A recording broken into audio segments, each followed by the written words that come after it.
పిల్లలు ఎలా ఉన్నారు? ఈరోజు మనం రెండవ తరగతి తెలుగు వర్క్ బుక్లో రెండవ పాఠం చిలకల్లారా చిలకల్లారా ఈ పాఠ్యాంశానికి సంబంధించిన వర్క్ బుక్ యాక్టివిటీస్ చేయబోతున్నాం. మొదటగా చదవండి అనే ఈ శీర్షికలో రంగు వేసిన అక్షరాల మధ్య తేడా గుర్తిస్తూ పదాలను చదవండి అన్నారు. నేను ఒక్కొక్క పదం చదువుతాను, నా తరువాత మీరు కూడా పలకండి. కిటికీ,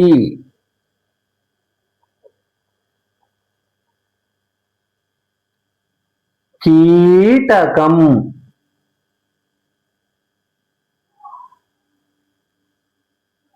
గిలక,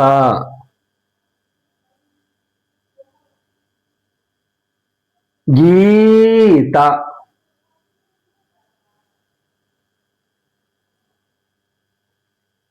చిలక, చీమ,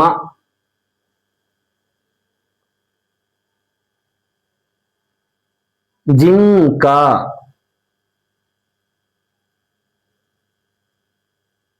జీడి,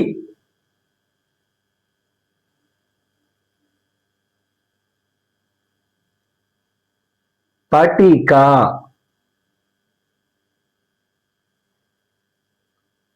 టీకా,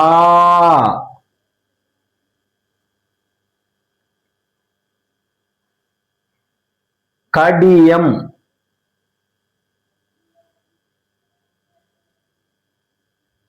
డీలా,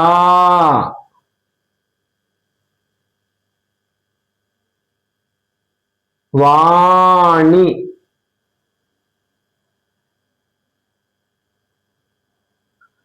బఠానీ,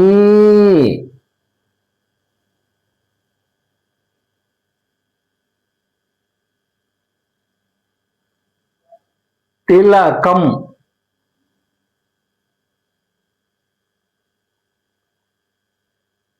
తీగ,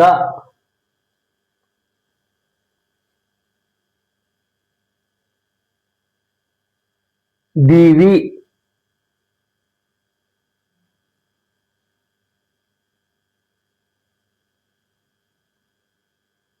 దీపం,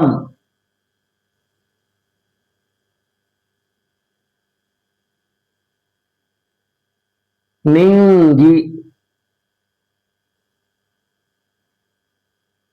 నీడ,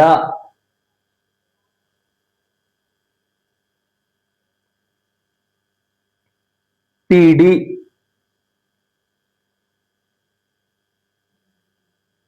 పీట,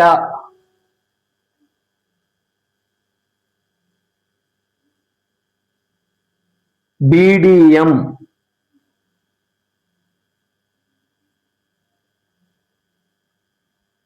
బీర,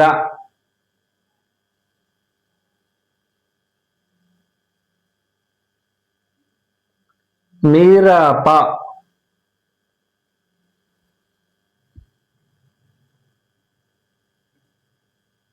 మీసం,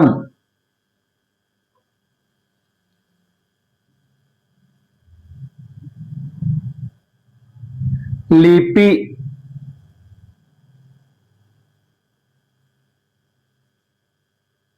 లీల,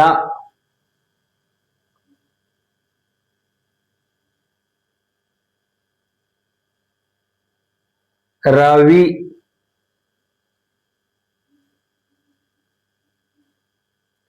వీర,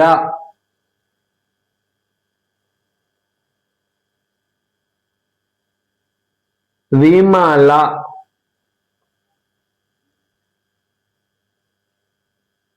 వీణ,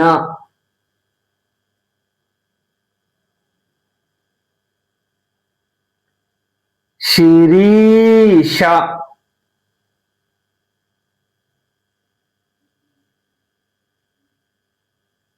శీతలం,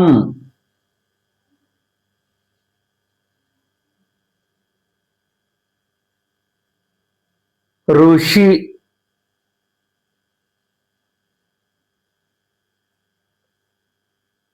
శీలా,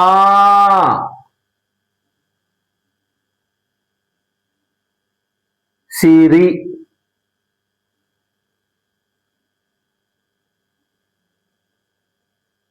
సీసం,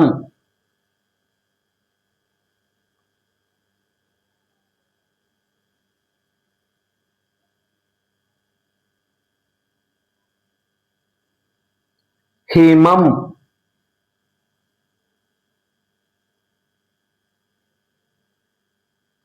హీనం,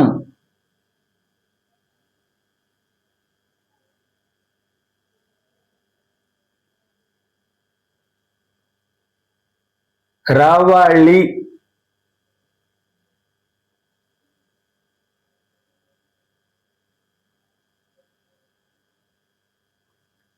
కదళీఫలం,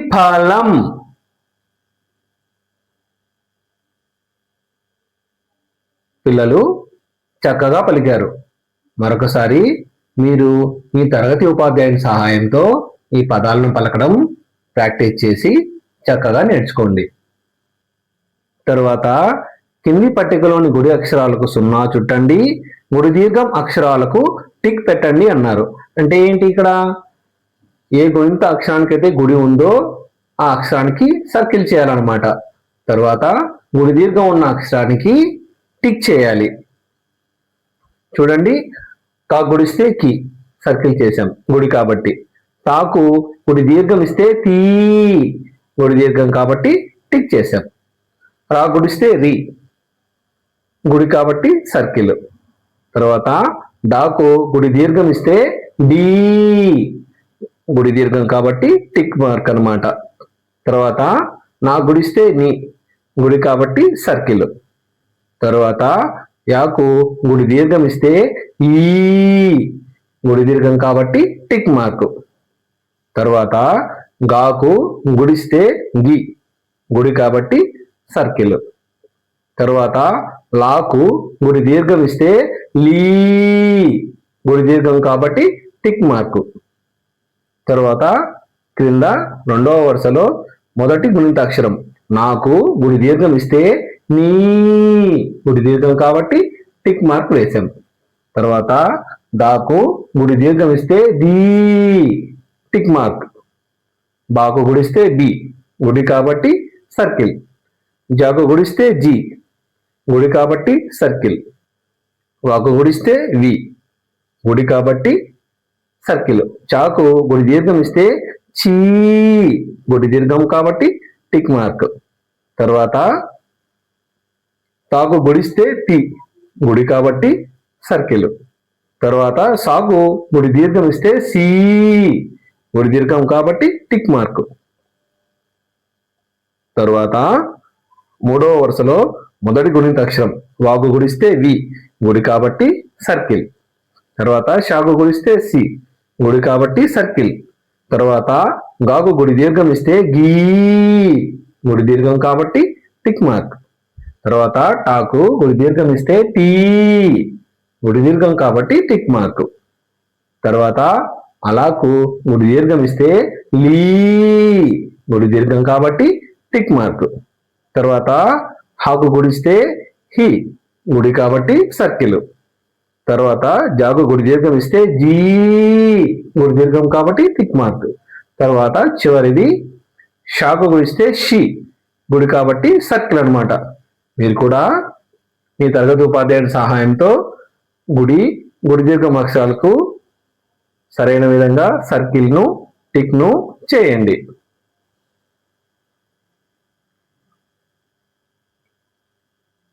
తరువాత పదాలను చదవండి, చిత్రాన్ని పదంతో జతపరచండి అన్నారు. చూడండి, ఇక్కడ ఒక అమ్మాయి ఒక అబ్బాయి ఒక పదాల కార్డుని పట్టుకుని ఉన్నారు. వారి చేతిలో ఉన్న ఈ పదాల కార్డులో కొన్ని పదాలు ఉన్నాయి. చూడండి ఏమేం పదాలు ఉన్నాయో. చిలక, పిడికిలి, మీసం, జింక, దీపం, బీరకాయ ఈ పదాలు ఉన్నాయన్నమాట. చూడండి, ఈ పదాల కార్డుకి ఎడమ వైపు కుడివైపు కొన్ని చిత్రాలు ఇచ్చారు. ఈ చిత్రాలతో ఈ పదాలను జత చేయాలన్నమాట. మొదటి పదం చిలక. ఈ చిలక అనే పదాన్ని చిలక చిత్రంతో మ్యాచ్ చేయాలి.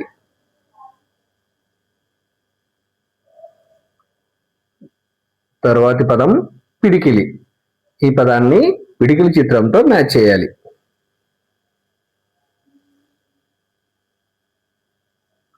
తరువాత మీసం. మీసం అనే ఈ పదాన్ని మీసం చిత్రంతో మ్యాచ్ చేయాలి.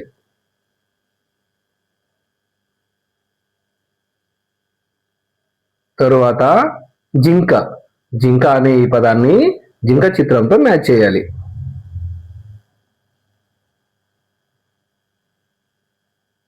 తరువాత దీపం.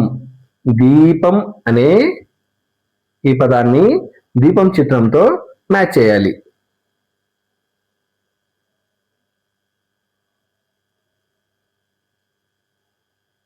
తరువాతి పదం బీరకాయ.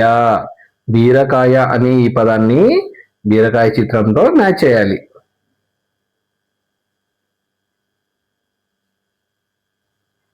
చక్కగా మీరు కూడా మీ తరగతి ఉపాధ్యాయుని సహాయంతో ఈ పదాలను చిత్రాలను జతపరచండి. తరువాత కింది పదాలను చదవండి, సరైన పదాలతో జతపరిచి రాయండి అన్నారు. చూడండి, ఇక్కడ ఒక అమ్మాయి ఒక అబ్బాయి ఉన్నారు. వాళ్ళ చేతిలో కొన్ని పదాల కార్డులు ఉన్నాయి.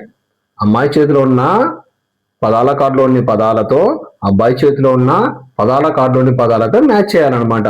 మ్యాచ్ చేసి చక్కగా ఆ పదాలను కలిపి రాయాలి. తరువాత అమ్మాయి చేతిలో ఉన్న పదాల కార్డులో సీత అనే పదానికి ఇటువైపు అబ్బాయి చేతిలో ఉన్న పదాల కార్డులోని ఫలం అనే పదాన్ని మ్యాచ్ చేయడం జరిగింది. అప్పుడు చూడండి, సీతాఫలం అవుతుంది. తరువాత పాపజడ, బీరతీగ, పాలసీస, పాపగిలక అని పదాలని మ్యాచ్ చేయడం జరిగింది. మీరు కూడా మీ తరగతి ఉపాధ్యాయుని సహాయంతో ఈ పదాలను మ్యాచ్ చేసి చక్కగా రాయండి. తరువాత కింది ప్రశ్నలకు సమాధానాలు గుర్తించండి అన్నారు. ఇక్కడ మనకి కొన్ని ప్రశ్నలు ఇచ్చారు, మనం సరైన సమాధానాలని గుర్తించాలన్నమాట. మొదటి ప్రశ్న చూడండి, ఇక్కడ ఒక కిటికీ బొమ్మ ఇచ్చారు. కిటికీ బొమ్మ ఇచ్చేసి చిత్రాన్ని చూసి సరైన పదానికి 0 చుట్టండి అన్నారు. చెప్పండి, కిటికీ అన్న పదం ఎక్కడ ఉందో మనము ఐడెంటిఫై చేసి సర్కిల్ చేయాలి, అంతే. చూడండి, మొదటి పదము కటికి, రెండవ పదము కిటికీ, మూడవ పదము కిటిక. సరైన పదం కిటికీ కాబట్టి కిటికీకి సర్కిల్ చేయడం జరిగింది. తరువాత రెండవ ప్రశ్న, కింది వానిలో గుడి అక్షరం ఉన్న చిత్రాన్ని గుర్తించి టిక్ పెట్టండి అన్నారు. కింద అయితే 3 చిత్రాలు ఇచ్చారు. జామకాయ, మామిడికాయ అన్న చిత్రాలు ఇచ్చారు. చూడండి, మామిడికాయ అన్న పదంలో మా గుడిస్తే ని, డా గుడిస్తే డి అనే గుణిత అక్షరాలు ఉన్నాయి. రెండిటికి కూడా గుడి ఉంది కాబట్టి ఈ చిత్రానికి టిక్ పెట్టడం జరిగింది. మామిడికాయ చిత్రం ఉన్న సర్కిల్లో టిక్ చేయండి. తరువాత మూడవ ప్రశ్న, కింద ఇవ్వబడిన పదాలలో గుణిత అక్షరం ఆధారంగా వేరుగా ఉన్న పదాన్ని గుర్తించి గీత గీయండి అన్నారు. ఇక్కడ మనకి 3 ఐచ్ఛికాలు ఇచ్చారు. ఆ అనే ఐచ్ఛికంలో తాత అన్న పదాన్ని, ఆ అనే ఐచ్ఛికంలో మామ అన్న పదాన్ని, ఈ అనే ఐచ్ఛికంలో గిలక అన్న పదాన్ని ఇచ్చారు. ఆ అనే ఐచ్ఛికంలో అక్కడ ఉన్న గుణిత అక్షరాలకి దీర్ఘం ఉంది, కానీ ఈ అనే ఐచ్ఛికంలో గా గుడిస్తే గి, గుడి అనే గుణితాక్షరం ఉంది కాబట్టి ఇది వేరుగా ఉన్న గుణితాక్షరం అన్నమాట. కాబట్టి దీనికి కింద అండర్లైన్ చేయడం జరిగింది. తర్వాత 4వ ప్రశ్న, అడవికి రాజు అని ఎవరిని అంటాము? ఇక్కడ మనకి 3 ఆప్షన్లు ఇచ్చారు. ఆ అనే ఆప్షన్ లో చింపాంజీ, ఆ అనే ఆప్షన్ లో జిరాఫీ, ఈ అనే ఆప్షన్ లో సింహం అని ఇచ్చారు. చెప్పండి, అడవికి రాజు ఎవరు? సింహం కదా. కాబట్టి ఈ అనే ఐచ్ఛికాన్ని సమాధానంగా ఎన్నుకోవడం జరిగింది. తరువాత రాయండి అనే ఈ శీర్షికలో కింది అక్షరాలకు గుడి దీర్ఘం చేర్చి రాయండి అన్నారు. మీరు కూడా మీ తరగతి ఉపాధ్యాయుని సహాయంతో ఇక్కడ ఉన్న హల్లు అక్షరాలకు గుడి దీర్ఘం చేర్చి గుణింత అక్షరాలను రాయండి.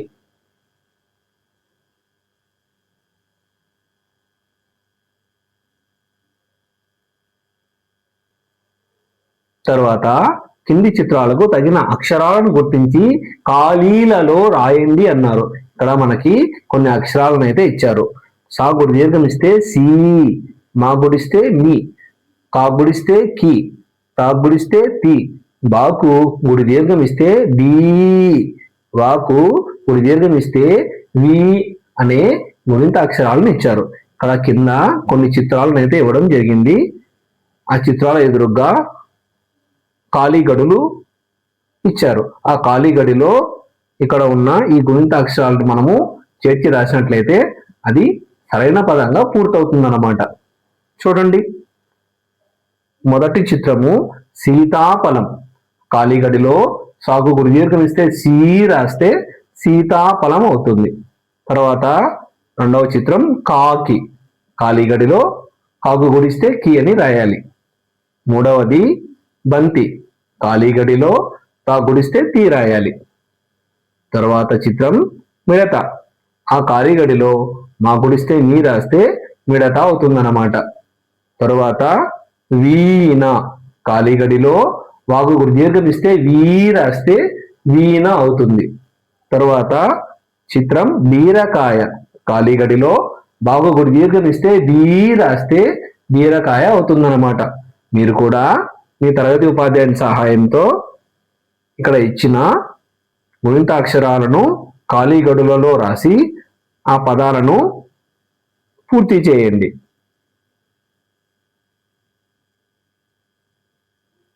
తర్వాత కింది గళ్ళలోని అక్షరాలతో పదాలు రాయండి అన్నారు.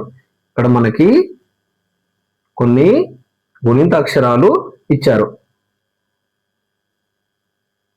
ఈ గళ్ళలో ఉన్న అక్షరాల సహాయంతో మనము పదాలు తయారు చేయాలన్నమాట. మీకోసం కొన్ని పదాలు ఇక్కడ నేను రాసిపెట్టి ఉన్నాను.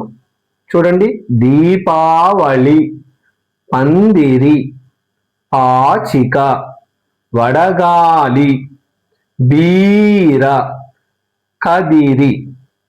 మీరు కూడా మీ తరగతి ఉపాధ్యాయుని సహాయంతో మరికొన్ని పదాలను తయారు చేసి రాయండి.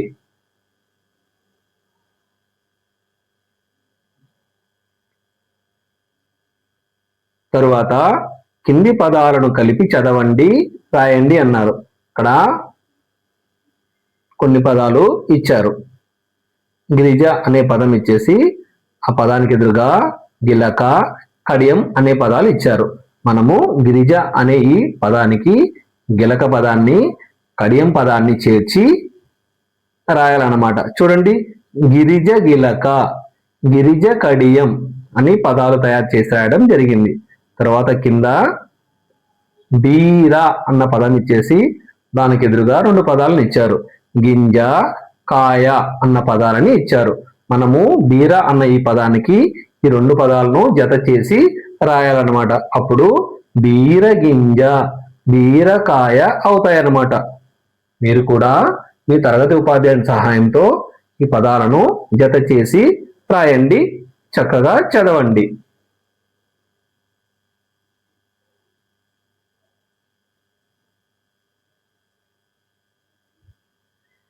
తరువాత కింది వాక్యాలు చదవండి, ఏది ఎవరిదో జతపరచండి, రాయండి అన్నారు. ఇక్కడ ఒక 3 వాక్యాలు ఇచ్చారు. ఈ 3 వాక్యాలను మనం చదివి ఇక్కడ ఉన్న పదాలతో జత చేయాలన్నమాట. చూడండి, మొదటి పదము ఈ కలం ఎవరిది. కింద ఈ కలం సీతది అన్నారు, అంటే కలం సీతదనమాట. తర్వాత రెండవ వాక్యం ఆ బంతి ఎవరిది. ఆ బంతి శివది, అంటే బంతి శివదనమాట. మూడో పదం ఈ వీణ ఎవరిది. ఈ వీణ వినీతది, అంటే వీణ వినీతదనమాట. ఇక్కడ మీరు చూసినట్లయితే కుడివైపు 2 పదాల కార్డులు ఇచ్చారు. మొదట ఎడమవైపు ఉన్న పదాల కార్డులో శివ, సీత, వినీత అనే పదాలు ఇచ్చారు. తరువాత కుడివైపు ఉన్న పదాల కార్డులో వీణ, బంతి, కలం అనే పదాలను ఇచ్చారు. మనము ఈ రెండు పదాల కార్డులో ఉన్న పదాలను జత చేయాలన్నమాట. చూడండి, శివ. శివ అనగానే మనము ఇదివరకటికి వాక్యాలు చదివాం. బంతి శివది అని చెప్పాం కాబట్టి శివ బంతి అని మ్యాచ్ చేసి కింద రాయాలి. తర్వాత సీత. సీత అనగానే మనకేం గుర్తుకు రావాలి? కలం గుర్తుకు రావాలి. సీత కలం అని జత చేసి రాయాలి. తర్వాత వినీత వీణ, ఆ విధంగా జత చేసి రాయవలసి ఉంటుంది.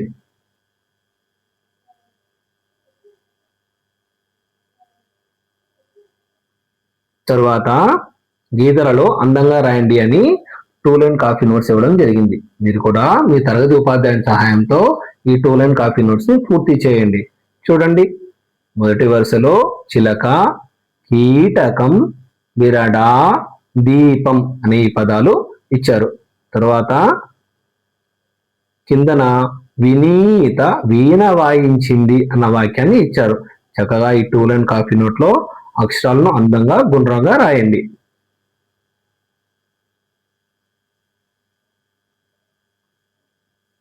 తరువాత సృజనాత్మకత అనే ఈ అంశంలో కింది చిత్రాలకు రంగులు వేసి పేర్లు రాయండి అన్నారు. చూడండి, ఇక్కడ మిరపకాయ బొమ్మ, దీపం బొమ్మ ఇచ్చారు. చక్కగా మీ దగ్గర ఉన్న క్రేయాన్ సహాయంతో ఈ చిత్రాలకు రంగులు వేసి కింద వాటి పేర్లు రాయండి. మిరపకాయ, దీపం అని రాయండి.